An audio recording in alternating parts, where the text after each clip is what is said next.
평범한 메리의 특별한 행동. 혹시 이런 책 제목 들어보신 적 있으세요? 이 책을 아시는 분이 계실까요? 평범한 메리의 특별한 행동. 책 제목만 들어보시면 이 책이 어떤 책인지 짐작해 보기가 조금은 쉽지 않습니다. 그런데 이 책은요, 2004년 미국에서 처음으로 출간이 되었고 우리나라에도 번역되어서 출간이 된 책인데요. 이 책은 미국의 여성 동화 작가인 에밀리 피어슨이라고 하는 분이 첫 번째로 쓴 그림 동화 작품입니다. 그런데 이 책에는요, 메리라고 하는 아주 평범한 소녀 하나가 어떻게 이 지구촌의 모든 사람들을 사랑하며 행복하게 만들었는지 그 이야기가 기록되어진 그런 그림 동화집입니다. 자, 이 메리라고 하는 평범한 소년이 어떻게 지구촌의 모든 사람들이 사랑하며 행복하게 그렇게 살아갈 수 있도록 만들어줬을까요? 이야기는 이렇게 시작이 되어집니다. 이 메리라고 하는 어린 소녀가 학교에서 돌아오는 길에 우연치 않게 블루베리 밭을 발견하게 됩니다. 자연 속에 아주 블루베리가 많이 열려있는 그 블루베리 밭을 발견하고는 그 블루베리를 따다가 한 바구니 채워서 늘 가까이 있는 호아 아주머니에게 몰래 갖다 줘요. 아주머니 제가 갖고 왔어요가 아니라 몰래 그 호아 아주머니 집에 갖다 놓습니다. 호아 아주머니는 그 블루베리 바구니를 보면서 누가 이 블루베리를 가져다 주었을까 열심히 생각을 하다가 블루베리를 가져왔을 만한 사람이 누구가 있을 거야 그렇게 생각하면서 5사람을 생각하고 그 5사람을 위해서 블루베리가 들어간 빵을 만들게 됩니다. 그리고 그 블루베리 빵을 나누어 주게 되는데 그 빵을 받은 5사람이 행복해졌어요. 그래서 누군가에게 그 행복함을 나누어 주고 싶은 마음이 생겼습니다. 그래서 그 5사람이 또 각각 5사람에게 자신의 사랑과 친절을 베풀게 되어지지요. 그렇게 점점 확산되어져 가다 보니까 결국 나중에는 이 사랑과 친절이 메리에게도 돌아오게 되었다는 그런 이야기의 내용입니다. 그리고 이 책은 그렇게 이야기를 진행하면서 이런 질문을 던지고 있습니다. 나누면 나눌수록 더 커지는 것은 무엇일까요? 여러분들, 나누면 나눌수록 더 커지는 것이 무엇이라고 생각하십니까? 그 책에서 말하는 해답은 행복이었습니다. 그리고는 이렇게 덧붙여 말합니다. 그런데 중요한 것은 이 나누면 나눌수록 커지는 행복이라고 하는 것은 그 행복을 위해서 누군가가 자기의 것을 조금 희생하면서 그렇게 친절을 베풀 때 시작되어지는 것이라고 이야기를 합니다. 만일 누군가가 자신이 가진 것을 5사람에게 나눌 수 있다면, 그리고 그 5사람이 다시 또 5사람에게 각각 나눌 수 있다면, 그리고 그렇게 나눔을 받은 또 25사람이 또 다른 5사람들에게 그렇게 나눌 수 있다면 어떻게 될까요, 여러분들? 불과 15일, 보름만 지나게 되면 행복해지는 사람의 숫자가 얼마쯤 될까요? 61억 351만 5,625명. 거의 지구촌 전체에 맞먹는 그런 인구들이 행복해지게 되어진다는 것입니다. 여러분 행복하십니까? 예. 여러분들, 우리 하늘샘교회 가족들은 행복해지게 되어질 줄 믿습니다. 행복하시기를 바랍니다. 우리 한국 사람들은 행복할까요? 어떻게 생각하십니까? 우리나라 사람들이 행복하다고 생각하십니까? 여러분들, 해마다 유엔에서 나오는 행복지수 보고서라는 것이 있습니다. 이 행복지수 보고서는 6개 분야에서 이 행복지수 보고서가 나오는 그 이전 해의 평균 점수를 합산해서 그것을 기초로 해서 이제 행복지수가 발표되는 해에 행복지수가 발표돼요. 그런데 올해 2022년 우리나라의 행복지수는 얼마쯤 될까요, 여러분들? 5.9점입니다. 지구촌 전체의 행복지수가 5.6점이니까 평균보다는 조금 높습니다. 0.3점 정도 높은데요.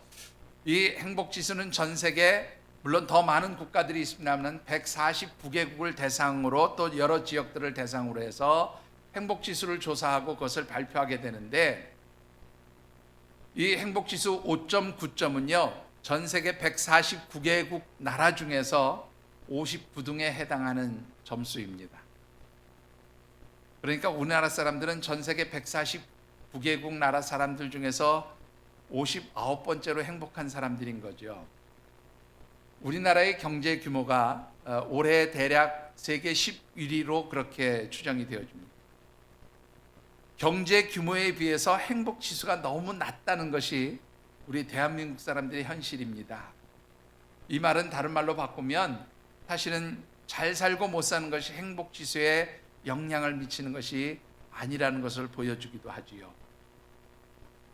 우리 한 학자에 따르면 이 행복 지수가 경제적인 요인의 그 영향을 받는 그 마지노선이라 그럴까요? 한계선이 얼마인가 하면 2만 불 정도라고 그래요.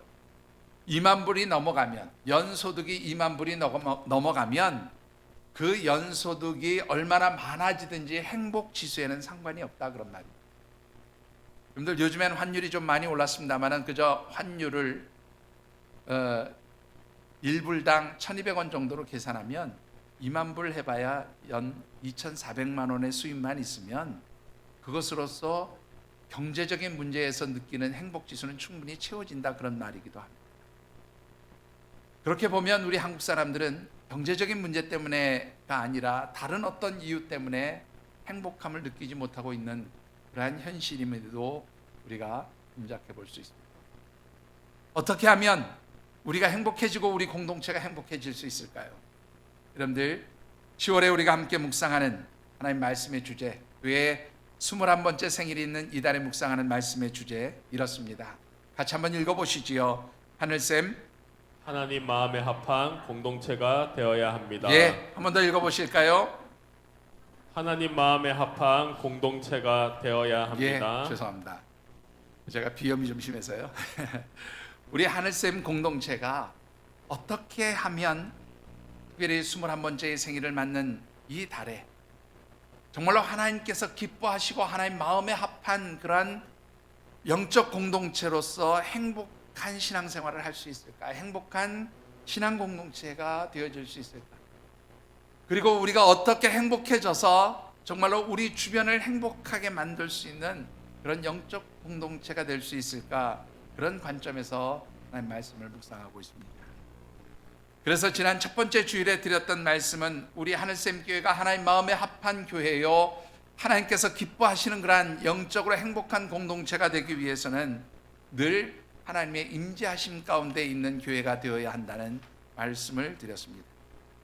오늘 두 번째로 드리고 싶은 말씀은 우리 하늘샘 교회가 하나님께서 기뻐하시며 또한 하나님 마음에 합한 그런 영적 공동체가 되기 위해서는 우리 하늘샘 교회가 섬김으로써 행복한 공동체가 되어야 함을 말씀드리고 싶습니다. 오늘 우리에게 주신 하나님의 말씀은 특별히 예수님께서 택하여 세우신 영적 공동체라고 할 수 있는 이 제자들 사이에서 일어난 일을 기록한 말씀입니다. 주신 말씀을 묵상하는 가운데 우리 하늘샘 교회가 정말로 하나님께서 기뻐하시고 하나님 마음에 합한 영적 공동체로서 우리들도 행복해질 뿐만 아니라 우리 주변의 사람들을 행복하게 만드는 그런 아름다운 신앙 공동체가 되어지기를 주님의 이름으로 축원합니다. 자, 오늘 주신 말씀을 통해서 먼저 묵상해 보고 싶은 것은 우리의 영적 공동체를 행복하지 못하게 만드는 것이 무엇일까라는 겁니다. 결론부터 말씀을 드리면 이 영적 공동체가 세상적 가치 기준의 지배를 당하기 시작하면 우리의 공동체는 행복한 공동체가 될 수 없다, 그렇게 말씀을 드립니다. 본문 20절과 21절의 말씀을 우리 같이 한번 받들어 읽어보겠습니다. 그때에 세베대 아들의 어머니가 그 아들들을 데리고 예수께 와서 절하며 무엇을 구하니 예수께서 이르시되 무엇을 원하느냐 이르되 나의 이 두 아들을 주의 나라에서 하나는 주의 우편에 하나는 주의 좌편에 앉게 명하소서. 어느 날 예수님께서 말이죠, 제자들을 데리고 예루살렘을 향해서 올라가던 그런 도중에 평상시에도 예수님께 특별한 사랑을 받았던 세베대의 두 아들 야고보와 요한의 어머니가 두 아들을 데리고 예수님을 찾아왔습니다. 그리고는 예수님께 절을 하면서 이렇게 이야기를 합니다.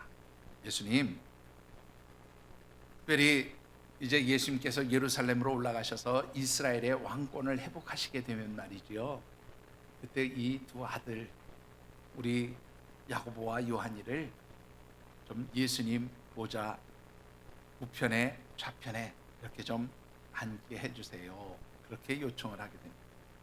요즘 말로 표현하면 인사청탁을 한 것이지요. 여러분들 요즘에 인사청탁하면 얼마나 시끄러워지는지 아시죠? 그런데 바로 이 인사청탁이 예수님의 세우신 영적 공동체 안에서 일어나게 되어진 것입니다. 여러분들, 이 살로메는 어떤 여인이었을까요? 이 야고보와 요한의 어머니 살로메는 성경의 기록을 보면 정확한 표현은 되어 있지 않지만 예수님의 어머니였던 마리아와 친자매 관계였던 것으로 그렇게 보여요. 그러니까 예수님의 어머니와 친자매라고 그러면 예수님께는 어떤 분이에요? 이모님이에요, 이모님. 그리고 이 살로메의 두 아들 야고보와 요한은 예수님과 이종 형제간이 되어지는 거죠. 굉장히 가까운 사이입니다. 그리고 이런 특별한 관계를 내세워서 야고보와 요한의 어머니 살로메는 바로 자신의 두 아들을 높은 자리에 앉게 해달라고 그렇게 인사청탁을 한 것입니다. 여러분들, 요즘의 말로 표현하면 가장 공정해야 될 예수님께서 세우신 영적 공동체 안에서 불공정한 일이 일어나게 되어진 것이지요. 그리고 이 세베대의 두 아들 야고보와 요한은 요즘 말로 표현하면 엄마 찬스를 사용하려고 했던 것이라고 그렇게 말씀을 드릴 수가 있습니다. 그런데 이런 살로메와 그리고 야고보와 요한의 욕심 때문에 예수님께서 세우신 이 영적 공동체에 문제가 생겼어요. 자, 어떤 문제가 생겼습니까? 여러분들 24절의 말씀을 같이 한번 받들어 읽어보십시오. 12제자가 듣고 그 두 형제에 대하여 분이 여기거늘 예수님의 12제자 중에 야고보와 요한을 뺀 10명의 제자들이 뒤늦게 그 이야기를 아마 듣게 된 것 같습니다. 어떻게 해요? 그 소리를 듣자마자 이 두 사람에 대해서 분하게 여기는 생각이 들기 시작했습니다. 여러분들, 이 분하게 여겼다라는 말은요, 성경 원문을 보니까 아가낙테오라고 하는 헬라어 단어를 쓰고 있습니다. 이 아가낙테오라는 말은요, 아간이라고 하는 단어, 많다라는 그런 단어이기도 하고요. 그 다음에 아쿠마이라고 하는 단어가 있는데 그건 슬퍼하다는 말이에요. 그러니까 많이 슬퍼하면서 화가 막 치밀어 올랐다, 그런 뜻이 되는 두 개의 단어가 합성된 단어예요. 슬픔이 동반된 그런 분노로 화가 났다, 그런 말입니다. 자, 여러분들, 이 야고보와 요한 그리고 그들의 어머니인 살로메의 인사청탁으로 인해서 예수님께서 세우신 이 제자들의 영적 공동체 가운데에 행복함이 아닌 슬픔과 분노와 그리고 불행한 생각들이 찾아오게 되었다는 것입니다. 여러분들, 왜 행복이 아닌 슬픔이 오게 된 것일까라는 거죠. 병행본문이라고 할 수 있는 우리 마가복음 10장에 보면 이 인사청탁이 마가복음 10장에서는 야고보와 요한이 직접 예수님께 부탁한 것으로 그렇게 나오고 있습니다. 자, 뭐 어머니를 통해서 부탁을 했든 아니면 본인들이 직접 예수님께 부탁을 했던, 중요한 것은 뭐냐면 이 야고보와 요한의 마음속에는 다른 사람들보다, 다른 제자들보다 더 높은 자리에 앉고 싶어하는 그런 마음이 있었다는 것만은 분명한 것 같습니다. 그런데 여러분들, 이 높은 자리에 앉고 싶었던 마음이 야고보와 요한의 마음에만 있었을까라는 것이죠. 오늘 이 말씀 가운데 그렇게 자신들만 특별히 높은 자리에 앉게 해달라고 하는 이야기를 전해 들은 이 제자들 역시 어떻게 해요? 분노하고 슬퍼했어요. 여러분들, 이 분노와 슬픔이 무엇으로부터 나온 것일까요? 어쩌면 자신들은 이들보다도 한 걸음 늦게 먼저 가서 예수님께 부탁하지 못하고 한 걸음 더 늦게 아무런 조치도 하지 않고 있었다는 것 때문에 속상한 것일 수도 있었고요.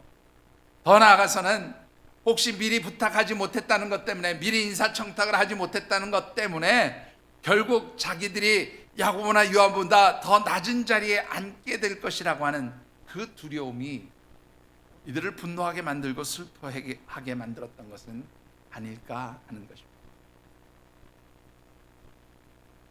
여러분들, 왜 이런 불안감, 이런 분노와 슬픔들이 제자들을 사로잡게 되었던 것일까요? 여러분? 우리 25절의 말씀을 같이 한번 받들어 읽어보겠습니다. 예수께서 제자들을 불러다가 이르시되 이방인의 집권자들이 그들을 임의로 주관하고 그 고관들이 그들에게 권세를 부리는 줄을 너희가 알거니와. 자, 예수님께서는 오늘 25절의 말씀을 통해서 제자들이 왜 이런 생각을 가지게 되었는지 그 이유를 아주 분명하게 밝혀주고 있습니다.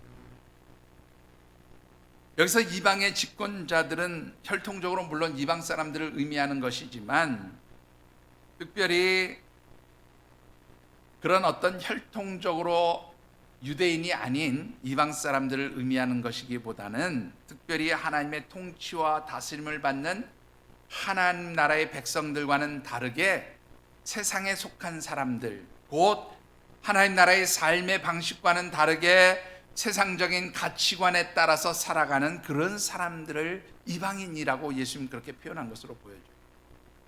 그리고 이 이방인의 대표자로 그렇게 표현되어진 이 이방의 집권자들이 보여주는 세상적 가치관의 핵심은 과연 무엇이었을까요? 그것은 바로 높아지고 지배하고 군림하는 것이 바로 최고의 성공이고 최고의 선함으로 여기는 것, 이것이 바로 세상적 가치 기준의 모습이었다라는 것입니다. 바로 이런 세상적 가치 기준의 그런 모습들이 제자들의 생각을 사로잡고 있었던 것이죠.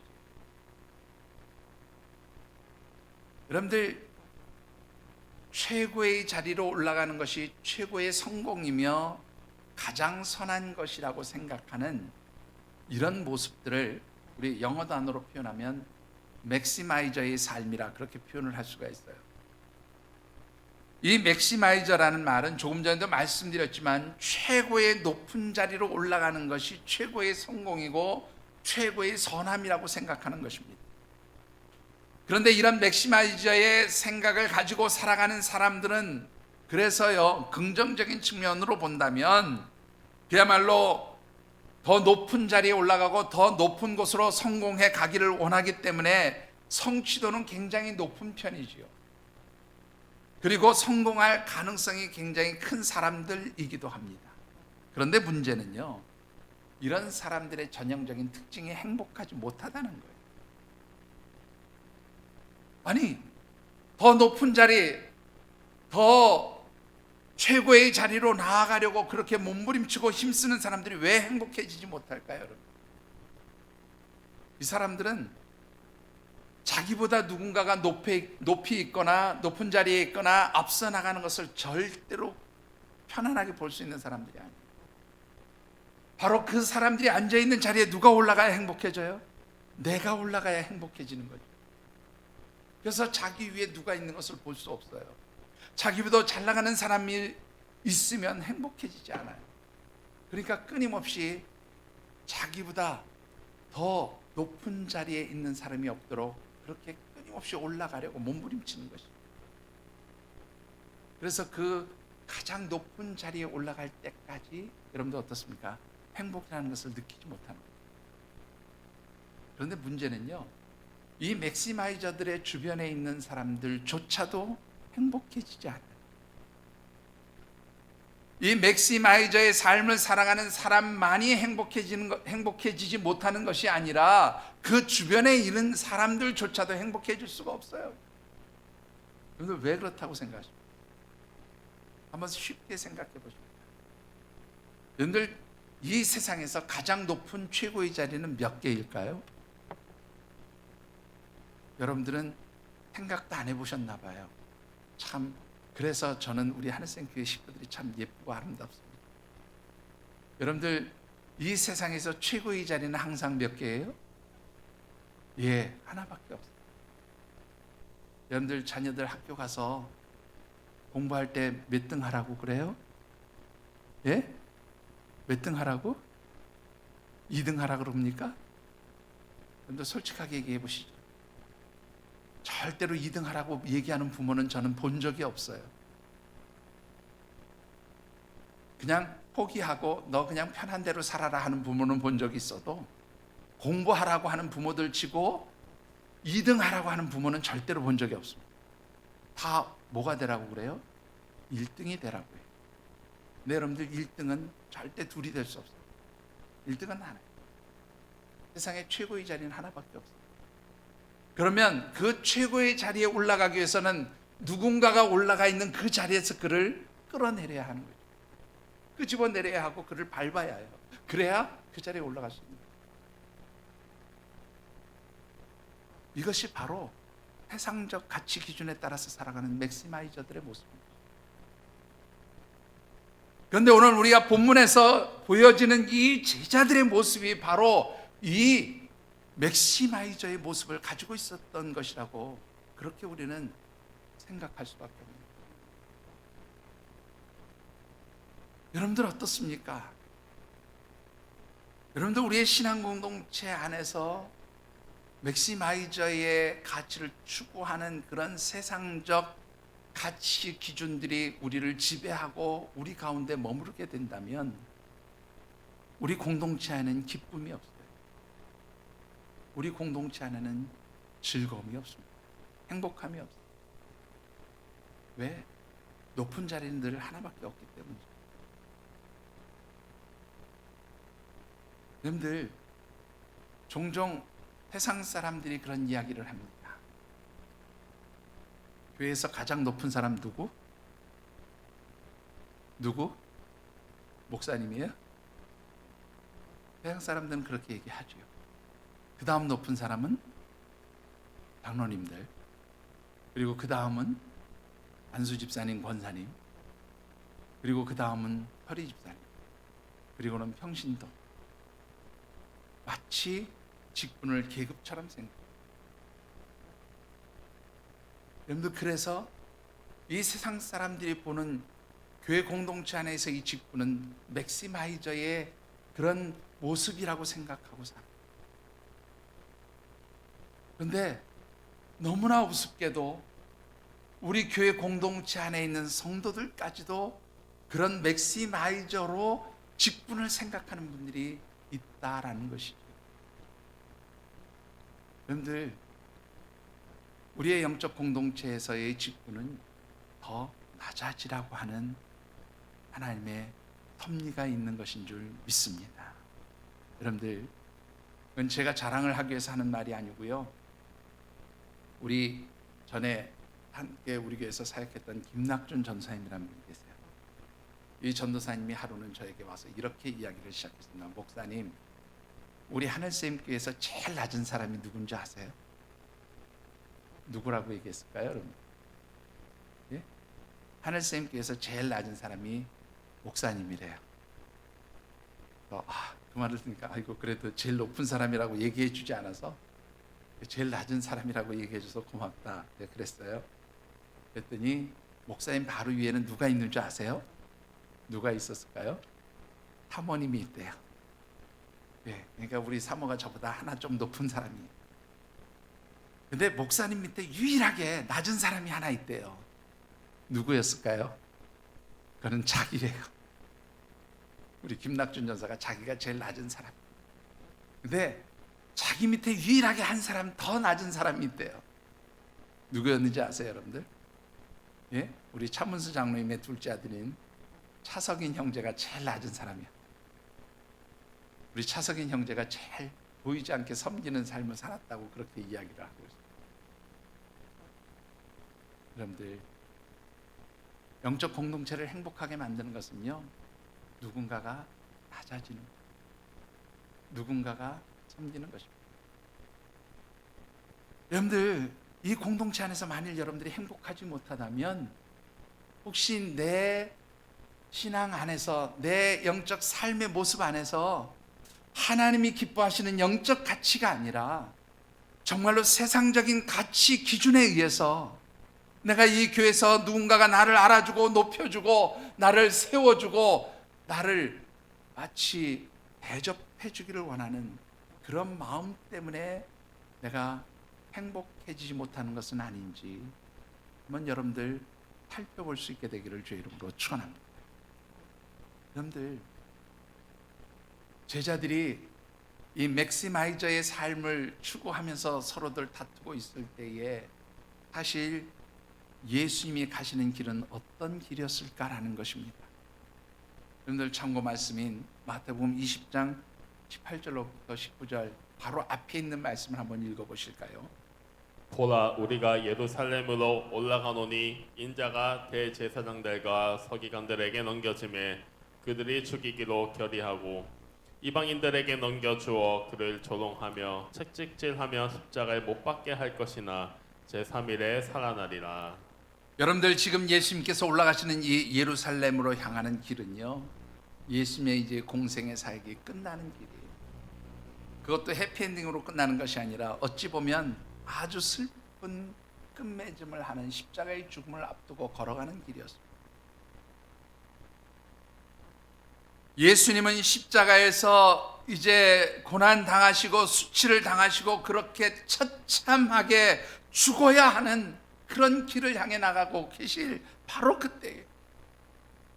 그리고 그런 예수님의 길을 이제 예수님께서 3번에 걸쳐서 제자들에게 말씀하십니다.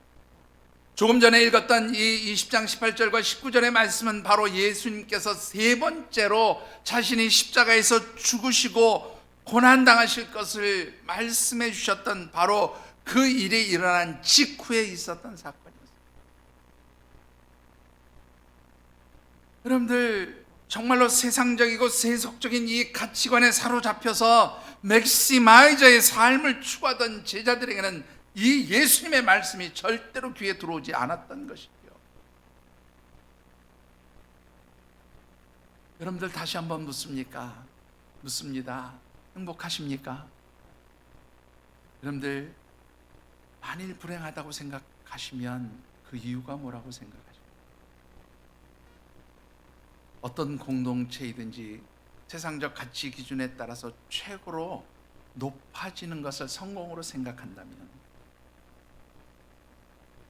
바로 맥시마이저의 삶을 추구한다면 그 공동체는 행복한 공동체가 아니고 불행한 겁니다. 기쁨이 없는 겁니다. 여러분, 한번 잘 생각해 보시죠. 왜 우리 대한민국에 행복이 없어요? 왜 기쁨이 없어요? 왜 우리 주변 사람들이 정말로 기쁨 없이 살아갈 거예요? 행복하지 못하게 살아갈 거예요? 바로 이 맥시마이저의 가치에 사로잡혀 있기 때문에 누군가를 끌어내요. 누군가보다 더 많이 가져야, 누군가보다 더 높은 자리에 올라가야 행복해진다고 하는 이 생각이 우리를 불행하게 만든다는 것입니다. 사랑하는 성도 여러분, 여러분들에게서 이 맥시마이저의 가치가 사라지게 되기를 주님의 이름으로 축원합니다. 자, 그렇다면 우리 주님께서 세우신 영적 공동체인 이 하늘샘 교회가 하나님께서 기뻐하시고 하나님 마음에 합한 행복한 공동체가 되어지는 가장 최고의 영적 지혜는 무엇일까 하는 것입니다. 그것은 바로 섬김의 공동체가 되어지는 것입니다. 본문 26절과 27절의 말씀을 같이 받들어 읽어보겠습니다. 너희 중에는 그렇지 않아야 하나니 너희 중에 누구든지 크고자 하는 자는 너희 중에 누구든지 으뜸이 되고자 하는 자는 너희의 종이 되어야 하리라. 자, 여러분들, 이 예수님께서 제자들을 사로잡고 있는 그 세상적 가치 기준, 맥시마이저의 가치 기준에 사로잡힌 그 제자들을 바라보시면서 이렇게 말씀하십니다. 너희들 중에 누구든지 크고자 하는 사람이 있느냐? 그는 어떻게 하라고요? 섬기는 자가 되어야 합니다. 너희 중에 누구든지 으뜸이 되고자 하는 자는 바로 종이 되어서 정말로 섬기는 사람이 될 때에 바로 으뜸이 되고 큰 자가 될 수 있을 것이다. 그렇게 말씀하십니다. 여러분들, 섬김이라는 게 무엇을 의미할까요, 여러분들? 이 섬기는 자라고 하는 말은요, 디아코노스라고 그래요. 우리 교회에서 집사님 하는데 이 집사님이란 말이 바로 디아코노스입니다. 바로 섬기는 사람들이에요. 여러분들, 우리 교회의 직분자들은 그래서 집사님들뿐만 아니라 모두가 다 뭐 하는 사람들이에요? 섬기는 자들이 되셔야 합니다. 자, 그런데 이 섬기는 자, 디아코노스라고 하는 단어는 어디에서 유래된 단어인가 하면 디아콘이라고 하는 단어에서 유래가 돼요. 섬김이라고 하는 단어. 이 디아콘이라는 말은요, 어떤 의미를 가지고 있는가 하면 보통은 두 가지로 이렇게 예를 듭니다. 하나는 뭐냐면 식사 시중을 드는 것을 디아콘이라고 그래요. 여러분들, 고급 식당에 가보신 적 있습니까? 고급 식당에 가시면요, 그 테이블에 전담 웨이터가 붙어서 그 식사의 시작부터 끝날 때까지 아주 철저하게 시중을 둡니다. 보셨죠? 그런 거 보신 적 있으세요? 아이고, 나는 뭐 수준에 뭐 고급 식당을 가본 적이 없어서. 요즘에 그냥 평범한 식당에 가서도 그런 대접을 받을 수가 있기는 해요. 어떤 때 대접을 받을 수 있냐면, 좀 한가할 때 가서 종업원 그 서빙하는 분에게 좀 팁을 듬뿍 주어지면 그 다음부터 어떻게 해요? 아주 서비스가 달라지고 이 대접이 달라집니다. 그런 경우는 있지만 고급 식당에 가면 좀 그런 뭐 팁을 나중에 계산할지라도 어쨌든 처음부터 끝까지 아주 최고의 대접을 받습니다. 바로 손님의 식사를 돕고 그 식사하는 손님을 즐겁고 기쁘게 해주기 위해서 철저하게 낮아져서 서빙하는 것, 이거를 바로 섬김이라고 그렇게 표현하고 있습니다. 자, 그런가 하면 이 섬김이라고 하는 단어 가운데 담겨진 뜻이 뭐냐면 돌보아주다, 또 돕다, 그런 의미도 있어요. 여러분들, 누군가를 돕고 돌보아 준다는 것은 나의 필요에서 아니라 바로 상대방의 입장에서 그를 돌보아 주고 도와줄 때 그것이 진정한 돌봄이지요. 여러분들, 우리 연말이 되면 간혹 지역의 높은 분들이 뭐 예를 들면 좀 어려운 시설들이나 어려운 곳을 찾아가서 좋은 것 주고 그리고는 그냥 안 갑니다. 꼭 뭘 하고 가요? 네, 증명사진을 하나씩 찍어야 되죠. 왜 그렇습니까? 자신의 정치적인 입지나 혹은 자신의 어떤 사회적인 지위를 알리기 위해서 증명사진을 꼭 찍어요. 그런 것은 진정한 의미에서 섬김, 진정한 의미에서 돌봄이나 돕는 것이 아니죠. 이름 없이 빚도 없이 그저 상대방을 생각하면서 그를 돌보고 돕는 것, 그것이 바로 진정한 섬김인 것입니다. 자, 그런가 하면 예수님께서는 이 섬김의 모습과 함께 너희들의 종이 되라고 그렇게 말씀하고 있습니다. 여러분들, 이 종이 되라는 말, 이 종은 헬라어 원문으로 보면 둘로스라고 하는 단어를 쓰는데, 이거는 완전히 자유를 속박당해서 묶어버리고 결박시켰다는 네오라고 하는 동사에서 유래된 단어. 그러니까 이 종이 되었다는 것은 완벽하게 주인에게 예속되어서 자유가 없는 사람으로서 자신의 생명까지도 주인을 위해서 내어주고 희생할 때에 종으로서의 직분을 감당할 수 있다고 하는 그런 의미가 되는 것입니다. 한마디로 주인의 노예가 되는 겁니다. 따라서 이 예수님의 말씀은 너희들이 섬기는 자가 되고 종이 되라는 이 말은 섬기는 종이 되라, 그런 말씀인 것이지요. 여러분들, 섬김의 종이 된다는 것은 내가 높아지고 으뜸이 되는 것이 아니라 누군가를 높여주고 으뜸이 되게 하는 것, 그것이 바로 섬김의 종이 되어지는 것입니다. 문제는 어떻게 해야 우리가 섬김의 종이 될 수 있느냐 하는 것입니다. 여러분들, 섬김의 종이 되기 위해서는 우리에게 꼭 필요한 두 가지가 있어요. 그것이 무엇입니까? 여러분들, 우리 28절의 말씀을 같이 한번 받들어 읽어보겠습니다. 28절입니다. 인자가 온 것은 섬김을 받으려 함이 아니라 도리어 섬기려 하고 자기 목숨을 많은 사람의 대속물로 주려 함이라. 예수님께서는 자신이 이 땅에 오신 이유가 섬김을 받으려 하는 것이 아니라 오히려 섬기려 왔다, 그렇게 말씀하십니다.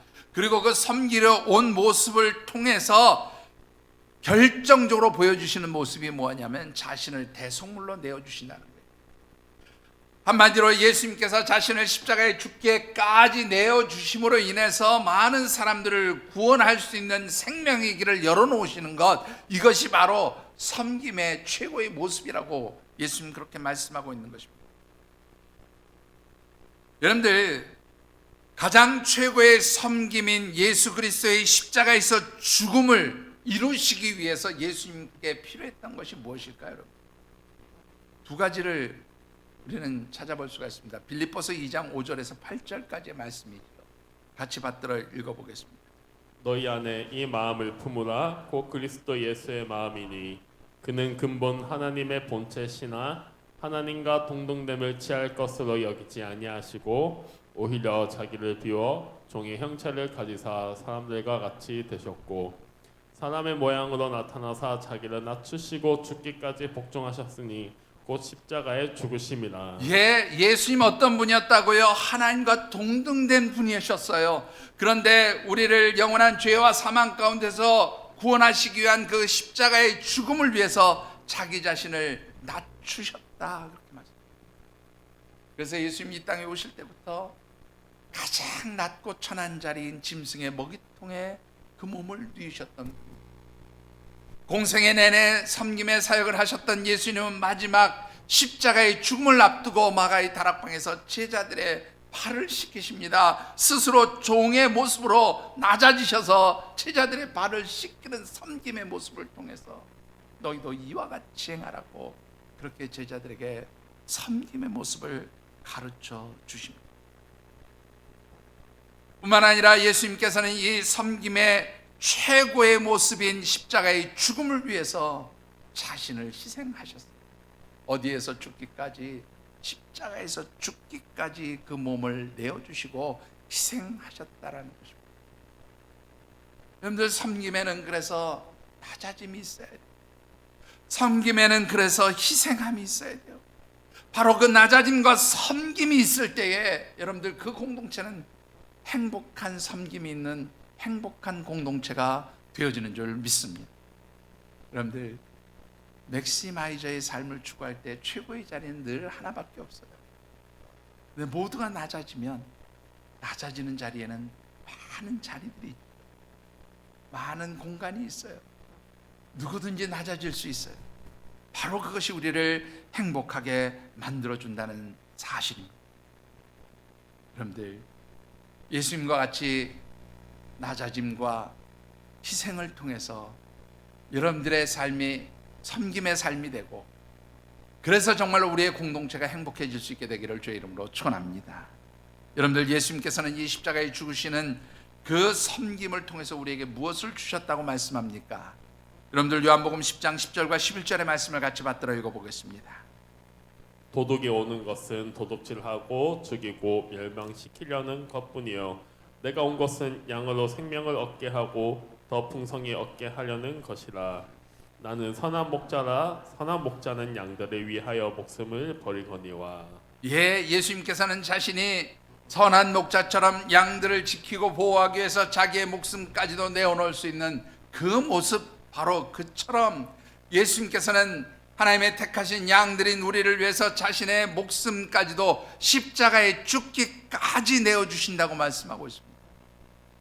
그런데 그 십자가에 죽기까지 내어주시는 그 섬김의 본을 통해서 어떤 역사가 일어난다고요? 양들이 생명을 얻고 풍성히 얻게 하려 함이라 말씀합니다. 여러분들, 예수님 죽으심으로 인해서 우리에게 영원한 생명의 역사가 나타났습니다. 예수님께서 죽으시고 그 예수 그리스도를 구주로 고백하는 사람들에게는 하늘의 신령한 은혜로 하나님 풍성케 하시는 은혜가 있음을 말씀해주고 있습니다. 마찬가지입니다. 오늘 저와 여러분들이 이 신앙 공동체 안에서 정말로 예수님처럼 낮아지고 희생하면서 섬김의 사역을 감당할 때에 바로 이 자리에서 생명권의 역사가 일어나게 되어지는 줄 믿습니다. 새로운 이웃들이 왔을 때에 여러분들이 정말로 예수님처럼 섬겨보시면 바로 그 새로운 이웃들이 생명권의 역사를 이루게 되지 않을까요? 그렇게 우리가 섬기고 또 희생과 낮아짐을 통해서 섬기고 헌신할 때 하나님 우리를 어떻게 하신다고요? 여러분들 하늘에 신령한 것으로 풍성하게 하시는 줄 믿습니다. 뿐만 아니라 이런 희생과 낮아짐으로 섬김의 사역을 감당하는 하나님의 백성들에게는 어떤 축복을 약속해 주십니까? 여러분들 26절과 27절 그리고 빌립보서 2장 9절과 11절의 말씀을 같이 받들어 읽어보겠습니다. 너희 중에는 그렇지 않아야 하나니 너희 중에 누구든지 크고자 하는 자는 너희를 섬기는 자가 되고 너희 중에 누구든지 으뜸이 되고자 하는 자는 너희의 종이 되어야 하리라. 조금 역설적인 표현이지만 낮아져서 섬기는 자가 큰 자가 되고 종이 되어서 섬기는 자가 으뜸이 될 것이라고 말씀합니다. 그리고 실제적으로 이런 모습을 하나님께서는 우리 예수님을 통해서 분명히 보여주십니다. 빌립보서 2장 9절에서 11절의 말씀을 보면 뭐라고 말씀합니까? 십자가에 죽기까지 자신을 희생하시고 하나님과 동등의 것을 여기지 아니하시고 이 땅에 오기까지 낮아지신 그 예수 그리스도를 어떻게 하셨다고요? 바로 하나님께서는 십자가에 죽기까지 자신을 내어주신 그 예수 그리스도를 다시 살리게 하실 뿐만 아니라 그 예수 그리스도를 지극히 높여주셔서 주님의 이름을 모든 이름 위에 뛰어난 이름이 되게 하시고 그 이름 앞에 모든 무릎을 꿇게 하셨다 말씀합니다. 예수 그리스도를 하나님 존귀케 하신 것이죠. 섬김의 삶을 그 최고의 섬김의 모습을 보여주신 예수님을 가장 최고의 존귀함으로 높여주셨다라는 것입니다. 여러분들 정말로 이 세상에서 높아지기를 원하십니까? 이 세상에서 존경받기를 원하십니까? 이 신앙 공동체 안에서 여러분들이 정말로 높임을 받는 그런 성도가 되기를 원하십니까? 낮아지시기 바랍니다. 희생하시기 바랍니다. 그리고 섬기시기를 바랍니다. 그것이 바로 우리를 존귀케 하는 일이 되어지는 줄 믿습니다. 말씀을 맺습니다. 뭐 다 아시는 유머 가운데 하나겠지만 오래전에 떠들었던 유머 하나로 오늘의 말씀을 맺고 싶습니다. 한 성도가 죽어서 천국에 입성을 하게 됩니다. 베드로 사도가 반갑게 나와서 맞이하면서 천국 여러 곳을 안내해주고 보여줍니다. 어느덧 식사 때가 되어서 시장해진 이 성도를 베드로 사도가 아주 좋은 식당으로 안내를 했습니다. 식당에 들어가자마자 베드로 사도가 한마디 합니다. 자네는 이 식당에서 셀프 서비스 등급이니까 알아서 챙겨서 먹게. 그러고는 그다음부터 신경도 쓰지 않는 겁니다. 도대체 뭘 어떻게 하라는 것인지 궁금해져서 이리저리 둘러보다 보니까 저쪽에 보이는 한 사람은요, 전담 웨이터가 붙어서 주문부터 받아주고 뭐 최고의 서비스를 다 하는 거예요. 아니 뭐 천국엔 다 똑같다더니 누구는 저렇게 막 전담 웨이터까지 붙어가지고 서비스를 최고의 서비스를 하면서 그렇게 맛있게 식사를 하게 하더니 왜 나는 셀프 서비스에 좀 분한 마음이 생겼습니다. 그래서 베드로 사도를 불러서 다시 물었습니다. 근데 저 사람은 뭐 하는 사람인데 저렇게 특별한 대접을 받고 저는 셀프 서비스로 식사해야 되나요? 베드로 사도가 대답합니다. 너는 세상에 있을 때 많이 대접받았잖아. 그러니까 내 등급으로는 지금 셀프 서비스 등급이니까 그 정도로 만족하고 식사를 하렴. 그렇게 대답을 하는 겁니다. 그 말을 들은 이 성도가 그러면 우리 교회 목사님은 지금 어디에 계실까? 우리 교회 장로님은 어디에 계실까 궁금해졌습니다. 그래서 물었습니다. 우리 목사님은 어디에 계신데요? 니네 목사님 지금 이 식당 주방에서 열심히 설거지를 하고 있어. 또 물었습니다. 장로님은요? 장로님은 배달 나갔어. 여러분들은 천국에서 어떤 서비스, 어떤 대우를 받기 원하십니까? 여러분들 하나님 인정하시는 최고의 높임을 받는 서비스 받기 원하십니까? 이 땅에서 낮아지십시오. 희생하십시오. 섬기십시오. 여러분들의 그 낮아짐과 희생과 섬김이 우리 공동체를 행복하게 만들 뿐만 아니라 우리 주변을, 우리 지역사회를 행복하게 만드는 줄 믿습니다. 우리 하늘샘교회가 이런 섬김이 있는 행복한 공동체가 되어질 때 정말로 하나님께서 인정하시고 기뻐하시는 축복의 공동체가 되어질 줄 믿습니다. 기도하겠습니다. 주신 말씀 붙들고 각자 느끼고 깨달은 대로 결단하며 기도하는 시간 같습니다. 하나님, 정말로 저희들의 삶이 세상적 가치 기준에 의해서 지배를 당했던 그런 삶이었음을 고백합니다. 남들이 알아주지 않으면, 남들이 나를 높여주지 않으면, 남들이 나를 인정해주지 않으면 섭섭함이 있었고 분노가 치밀었고 때로는 슬퍼지기도 했습니다. 그것이 우리를 행복이 아니라 불행한 가운데 몰아넣었음을 고백합니다. 그러나 이제 우리 주님의 모습을 배웁니다. 십자가에 죽기까지 낮아지시고 희생하셨던 그 주님의 온전한 섬김의 모습, 그 십자가의 죽음 앞에 이제 하나님의 자녀된, 하나님 백성된 우리가 어떻게 섬김의 삶을 살아야 할지, 그래서 어떻게 내가 행복해지고 이 신앙 공동체가 행복해질지, 그리고 우리의 주변 이웃들이 행복해질지 하나님 깨닫습니다.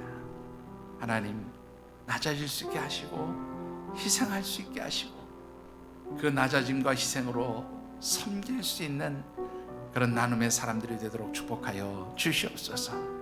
우리 각자 느끼고 깨달은 대로 하나님 앞에 결단하며 기도하겠습니다. 사랑의 아버지 하나님,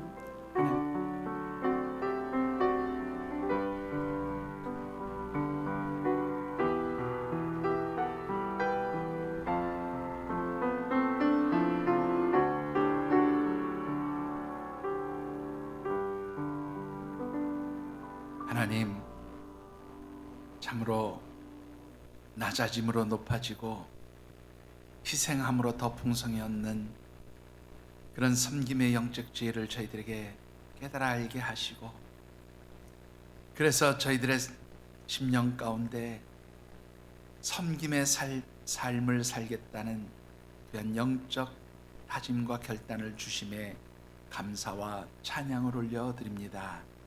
하나님, 이제 저희들의 삶이 낮아지고 희생하며 섬기는 삶이 되게 하옵시고, 그리할 때 그런 낮아짐과 섬김을 통해서 그런 삶을 사는 나 자신이 행복해지게 하시고, 우리의 영적 공동체가 행복해지게 하시고, 그리고 우리의 주변이 하나님 나라로 변하는 아름다운 행복 세상 이루어지게 하여 주시옵소서. 하나님 도우심이 함께 하시기를 간절히 소원합니다. 하나님의 도우심과 능력으로 이 아름다운 역사가 일어나게 하여 주시옵소서. 감사하며 예수님 이름으로 간절히 기도드리옵나이다. 아멘.